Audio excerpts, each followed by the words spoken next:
Mekanisme seleksi alam Darwin sebenarnya sudah teruji dan terbukti bahkan di sekitar kita. Contoh lain lagi tentang evolusi seleksi alam adalah ngengat Biston betularia. Evolusi Biston betularia selama 200 tahun terakhir ini telah dipelajarinya dan sudah terbukti. Jadi dipelajarinya sebelum revolusi industri. Ngengat Biston berwarna putih sangat banyak populasinya sebelum revolusi industri karena dapat berkamuflase dengan pohon-pohon yang berwarna cerah, sehingga populasi ngengat Biston warna putih meningkat dan sebaliknya yang berwarna gelap akan sedikit karena mudah mangsanya mengetahuinya karena warnanya itu. Namun setelah revolusi industri, polusi udara semakin menyebar sehingga pohon-pohon yang berwarna cerah itu menjadi gelap, sehingga ngengat Biston warna putih mengalami depopulasi, menyebabkan populasi ngengat Biston warna putih banyak yang mati karena mudah diketahui oleh mangsanya, sehingga populasinya sedikit.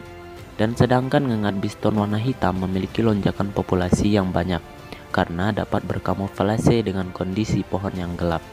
Baik, begitulah kira-kira mekanisme seleksi alam.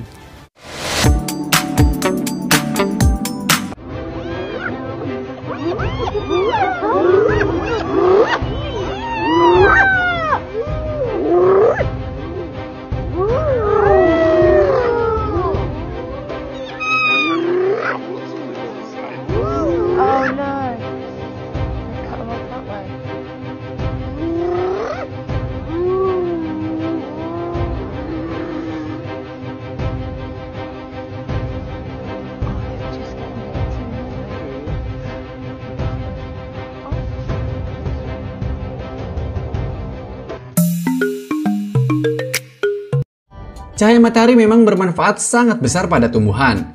Ia berguna bagi pertumbuhan tanaman karena memberi nutrisi cukup bagi tumbuhan. Tumbuhan yang diletakkan di ruangan terbuka cenderung memiliki pertumbuhan lebih baik ketimbang yang berada di ruang yang tak terjangkau sinar matahari. Menjaga temperatur tumbuhan. Tumbuhan yang memiliki temperatur rendah akan terhambat dalam proses penguapan. Sedangkan jika temperatur terlalu tinggi, penguapan akan terlalu cepat dan tumbuhan pun mengering. Cahaya matahari yang pas akan menjaga temperatur tumbuhan itu tetap stabil. Hal ini juga berlaku pada bumi dan makhluk lain termasuk manusia. Dengan suhu yang pas dari cahaya matahari, kita bisa melangsungkan hidup.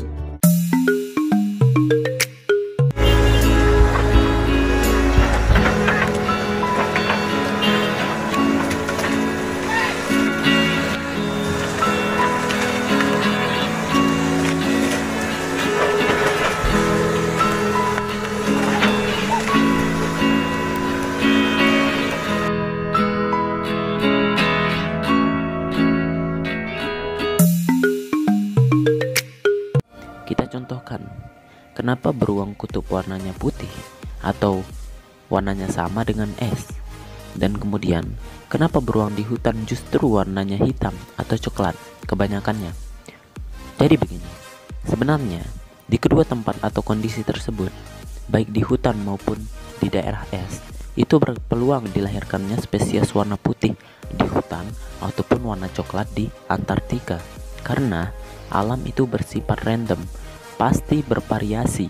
Setiap individu pasti bervariasi. Namun, karena warna coklat gampang ketahuan oleh mangsanya, dari jauh saja mangsanya sudah melihat dan langsung kabur, maka beruang coklat itu akan punah. Sementara yang warnanya putih, karena sama-sama dengan warna sekitarnya, maka mangsa-mangsa tertentu tidak menyadari kehadirannya dan bisa menyambung hidup dengan memakan mangsa tersebut. Maka yang tersisa adalah beruang putih.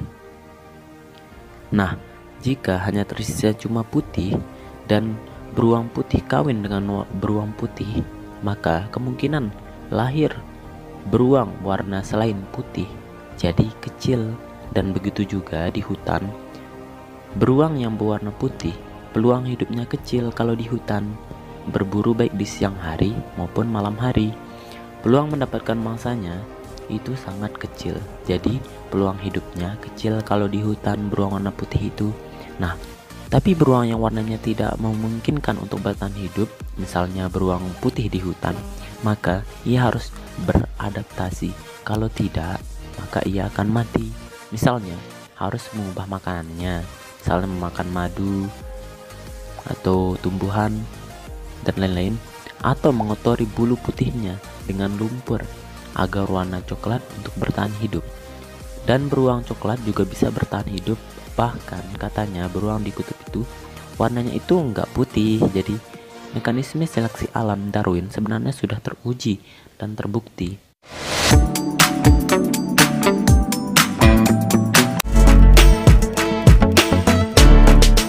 Adaptasi morfologi merupakan penyusuan bentuk tubuh makhluk hidup atau bagian-bagian tubuh makhluk hidup terhadap lingkungan tempat tinggalnya. Adaptasi morfologi dibedakan menjadi dua, yaitu adaptasi morfologi terhadap jenis makanan, adaptasi morfologi terhadap jenis habitat. Beberapa contoh adaptasi morfologi hewan terhadap jenis makanannya antara lain sebagai berikut. Bentuk paruh serta kaki burung atau unggas lainnya. Bentuk mulut pada serangga. Gigi hewan karnivora beradaptasi dengan menjadi 4 gigi taring besar dan runcing untuk menangkap mangsa. Renggiling memiliki moncong panjang dengan ujung mulut kecil untuk menghisap semut dari sarangnya. Sedangkan contoh morfologi hewan terhadap jenis habitatnya antara lain sebagai berikut. Semua jenis ikan memiliki bentuk tubuh yang mempermudah untuk berenang. Unta yang hidup di gurun memiliki punuk yang digunakan untuk menyimpan cadangan makanan.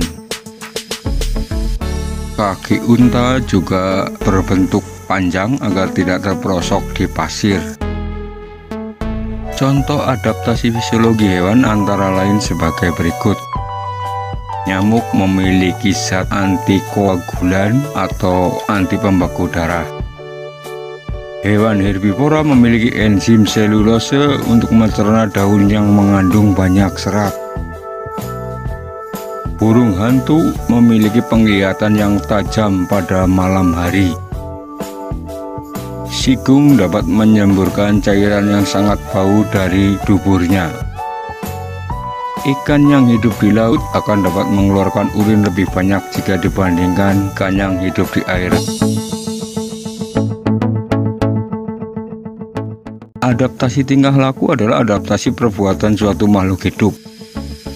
Adaptasi tingkah laku pada hewan antara lain sebagai berikut. Bunglon melakukan mimikri, yaitu menyesuaikan warna tubuhnya dengan lingkungan. Cicak melakukan autotomi, yaitu memutuskan ekor saat keadaan bahaya.